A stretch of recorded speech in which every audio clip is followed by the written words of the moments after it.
اسلم رحمۃ اللہ علیہ سے مروی ہے کہ ایک مرتبہ حضرت عمر فاروق رضی اللہ عنہ نے فی سبیل اللہ کسی شخص کو سواری کے لیے گھوڑا دے دیا۔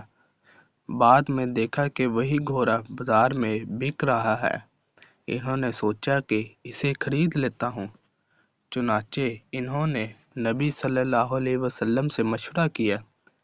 نبی صلی اللہ علیہ وسلم نے انہیں اسے منع کر دیا اور فرمایا کہ اسے مت خریدو اور اپنے صدقے سے رجوع مت کرو۔ حضرت عمر فاروق رضی اللہ عنہ سے مروی ہے کہ ایک مرتبہ انہوں نے جناب رسول اللہ صلی اللہ علیہ وسلم سے پوچھا، اگر میں ناپاک ہو جاؤں تو کیا کروں؟ نبی صلی اللہ علیہ وسلم نے انہیں حکم دیا کہ شرمگاہ کو دھو کر نماز والا وضو کر کے سو جاؤ۔